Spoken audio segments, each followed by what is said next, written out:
ಒಂದೊಂದೇ ಯಾವ ಹಂದಿಗಳು ಗುಂಪಿಂದ ದೂರ ಆಗ್ತಾ ಹೋಯಿತು, ಆ ಹಂದಿಗಳೆಲ್ಲ ಕೂಡ ಮುಳ್ಳಹಂದಿಗಳೆಲ್ಲ ಸಾಯ್ತಾ ಬಂತಂತೆ. ಅದಾದ ಮೇಲೆ ಯಾವ ಗುಂಪಲ್ಲಿ ಇದ್ವಲ್ಲ ಹಂದಿಗಳು, ಅವು ಗಾಯ ಮಾಡ್ಕೊಂಡು ಇದ್ರಂತೆ. 3 ತಿಂಗಳು ಹೇಗೋ ಹಾಗೋ ಹೀಗೋ ಸಹಿಸ್ಕೊಂಡಿದ್ವಂತೆ. ಅದೇ 3 ತಿಂಗಳು ಸಹಿಸ್ಕೊಂಡಿದ್ದಂತಹ ಮುಳ್ಳಂದಿಗಳು ಚೆನ್ನಾಗಿತ್ತು, ಆಮೇಲೆ ಮತ್ತೆ ಬದುಕಿದ್ವು. ಅದನ್ನೇ ಇಲ್ಲಿ ನಾವು ನಮ್ಮ ಜೀವನದಲ್ಲಿ ಅಪ್ಲೈ ಮಾಡ್ಕೊಳ್ಳೋದಾದರೆ, ಒಂದು ಎಂಥ ಕಷ್ಟ ಬರಲಿ, ಯಾವುದೇ ತೊಂದರೆಗಳು ಬರಲಿ, ಅದಕ್ಕೊಂದು ಟೈಮ್ ಪೀರಿಯಡ್ ಅಂತ ಇರುತ್ತೆ, ಎಕ್ಸ್ಪೈರಿ ಡೇಟ್ ಅಂತ ಎಲ್ಲದಕ್ಕೂ ಇರುತ್ತಲ್ವ, ಹಾಗೆ ನಮಗೂ ಎಕ್ಸ್ಪೈರಿ ಡೇಟ್ಸ್ಗಳು ಇರುತ್ತೆ.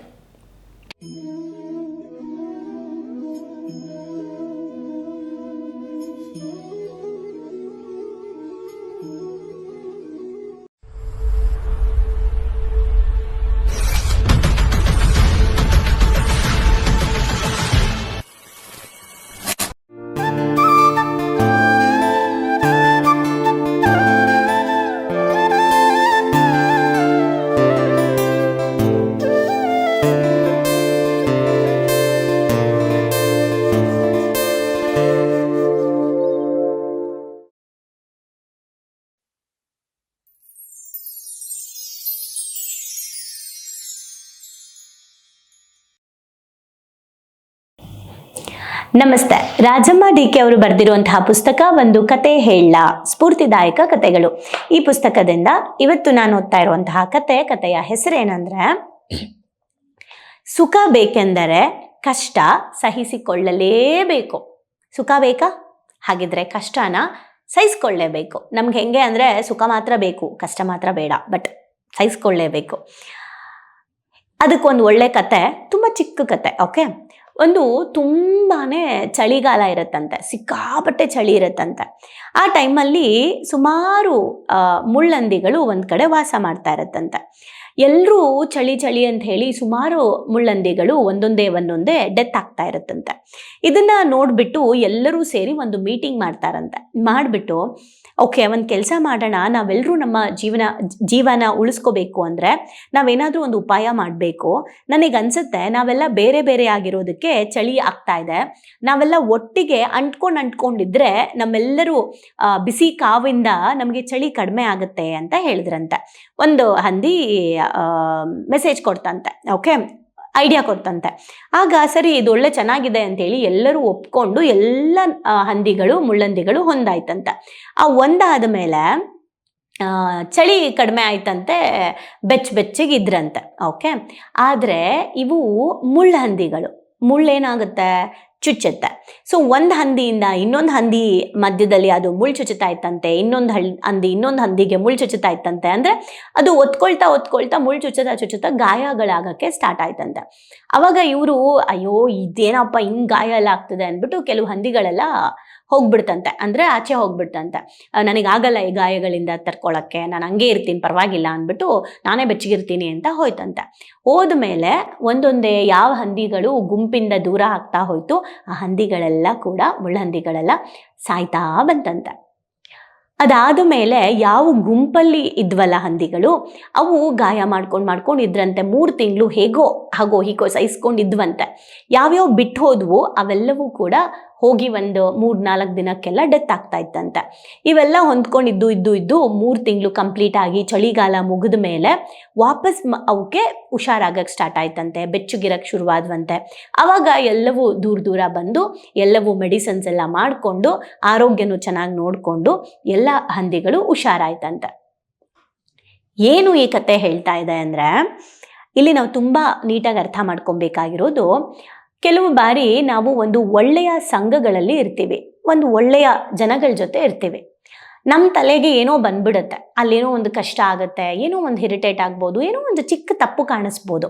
ಅದನ್ನು ನೋಡ್ಬಿಟ್ಟು ನಾವೇನು ಮಾಡಿಬಿಡ್ತೀವಿ, ಆ ಗ್ರೂಪನ್ನು ಬಿಟ್ಬಿಟ್ಟು ನಾನು ಒಂಟಿಯಾಗಿರ್ತೀನಿ, ನಾನು ಇದರಿಂದ ಆಚೆ ಹೋಗ್ಬಿಡ್ತೀನಿ ಅಂತ ಹೋಗ್ಬಿಡ್ತೀವಿ.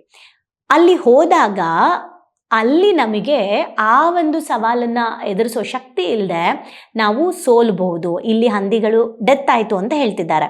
ಅದರ ಅರ್ಥ ಏನಂದರೆ, ನಮಗೆ ಸುಖ ಬೇಕು ಅಂದರೆ, ಓಕೆ, ಅಂದರೆ ನೆಮ್ಮದಿಯಾದ ಜೀವನ ಬೇಕು ಅಂದರೆ ನಾವು ಕೆಲವೊಂದು ಪರಿಸ್ಥಿತಿಗಳಲ್ಲಿ ಆಗುವಂತಹ ನೋವುಗಳನ್ನು ಸಹಿಸ್ಕೊಳ್ಳೇಬೇಕು. ನಮಗೆ ಆ ಮುಳ್ಳು ಚುಚ್ಚುತ್ತೆ ಅಂತ ಹೇಳಿ ಬೇಡಪ್ಪ ಅಂತ ಆ 3 ತಿಂಗಳು ಕಷ್ಟನ ತಡೆಯಕ್ಕಾಗದೆ ಯಾವ ಹಂದಿಗಳ ಆಚೆ ಹೋಯ್ತು, ಆ ಹಂದಿ 3 ದಿನದಲ್ಲಿ ಡೆತ್ ಆಯ್ತು. ಅದೇ 3 ತಿಂಗಳು ಸಹಿಸ್ಕೊಂಡಿದ್ದಂತಹ ಮುಳ್ಳಂದಿಗಳು ಚೆನ್ನಾಗಿತ್ತು, ಆಮೇಲೆ ಮತ್ತೆ ಬದುಕಿದ್ವು. ಅದನ್ನೇ ಇಲ್ಲಿ ನಾವು ನಮ್ಮ ಜೀವನದಲ್ಲಿ ಅಪ್ಲೈ ಮಾಡ್ಕೊಳ್ಳೋದಾದರೆ, ಒಂದು ಎಂಥ ಕಷ್ಟ ಬರಲಿ, ಯಾವುದೇ ತೊಂದರೆಗಳು ಬರಲಿ, ಅದಕ್ಕೊಂದು ಟೈಮ್ ಪೀರಿಯಡ್ ಅಂತ ಇರುತ್ತೆ, ಎಕ್ಸ್ಪೈರಿ ಡೇಟ್ ಅಂತ ಎಲ್ಲದಕ್ಕೂ ಇರುತ್ತಲ್ವ, ಹಾಗೆ ನಮಗೂ ಎಕ್ಸ್ಪೈರಿ ಡೇಟ್ಸ್ಗಳು ಇರುತ್ತೆ. ಓಕೆ, ಸೊ ಹಾಗಾಗಿ ನಾವು ನಮ್ಮ ಜೀವನದಲ್ಲೂ ಕೂಡ ಏನೋ ಒಂದು ತುಂಬ ಕಷ್ಟ ಬಂದಾಗ್ಲೂ ಅದಕ್ಕೊಂದು ಟೈಮ್ ಇದೆ, ಟೈಮ್ ವಿಲ್ ಹೀಲ್ ಎವ್ರಿಥಿಂಗ್ ಅಂತ ಹೇಳ್ತಾರಲ್ಲ, ಸಮಯಕ್ಕೆ ಸ್ವಲ್ಪ ಸಮಯ ಕೊಡಿ ಅಂತ. ಹಾಗೆ ಡೆಫಿನೆಟ್ಲಿ ಆ ಸಮಯ ಕ್ಲಿಯರ್ ಆದಮೇಲೆ ಎಲ್ಲ ಸರಿ ಹೋಗುತ್ತೆ. ಆ ಸಮಯದಲ್ಲಿ ಅನುಭವಿಸ್ಬೇಕಾಗಿರೋದನ್ನು ತಡ್ಕೊಂಡಾದರೂ ಸರಿ ಸಹಿಸ್ಕೊಳ್ಳೇಬೇಕು. ಅದನ್ನು ಸಹಿಸ್ಕೊಂಡ್ರೆ ಆಮೇಲೆ ಎಲ್ಲವೂ ಸರಿ ಹೋಗುತ್ತೆ. ಅದನ್ನು ಸಹಿಸ್ಕೊಳ್ಳೋಕೆ ಆಗಲ್ಲ ಅಂತ ಯಾರೆಲ್ಲ ಇವತ್ತು ಹೊರಗಡೆ ಬಂದಿದ್ದಾರೆ ಅವರೇ ಮೆಂಟಲಿ ಡಿಸ್ಟರ್ಬ್ ಆಗಿದ್ದಾರೆ, ಹೆಲ್ತನ್ನು ಹಾಳು ಮಾಡ್ಕೊಂಡಿದ್ದಾರೆ, ಕೆಲವರು ಸೂಸೈಡ್ ಕೂಡ ಮಾಡ್ಕೊಂಡಿದ್ದಾರೆ. ಆ ಕಷ್ಟನ ಯಾರು ಸಹಿಸ್ಕೊತಾರೆ ಅವರು ಮಾತ್ರನೇ ಮುಂದಿನ ಸುಖದ ಜೀವನಗಳನ್ನು ಅನುಭವಿಸೋಕ್ಕೆ ಸಾಧ್ಯ. ಕೆಲವ್ರು ಹೇಳ್ತಾರೆ, ಅಯ್ಯೋ ಮೇಡಮ್ ನನಗೆ ವರ್ಷಾನ್ಗಟ್ಲೆಯಿಂದ ಬರೀ ಕಷ್ಟನೇ, ನನಗೆ ಆ ಸುಖ ಇವತ್ತವರೆಗೂ ಸಿಕ್ಕಿಲ್ಲ ಅಂತ. ಅದರ ಅರ್ಥ ಕಷ್ಟಗಳನ್ನು ನೀವು ಅಕ್ಸೆಪ್ಟ್ ಮಾಡಿಕೊಂಡೇ ಇಲ್ಲ. ಇನ್ನು ಕಷ್ಟದಲ್ಲೇ ಇದ್ದೀರಾ, ಬಟ್ ಕಷ್ಟನ ಅಕ್ಸೆಪ್ಟ್ ಮಾಡ್ಕೊಂಡಿಲ್ಲ, ಸಹಿಸ್ಕೊಂಡಿಲ್ಲ. ನಾವು ಅಂದ್ಕೊಂಡಿದ್ದೀವಿ ಸಹಿಸ್ಕೊಳ್ತಿದ್ದೀವಿ ಅಂತ, ಇಲ್ಲ, ಕಷ್ಟನ ಹೇಟ್ ಮಾಡ್ತಾ ಇದ್ದೀವಿ.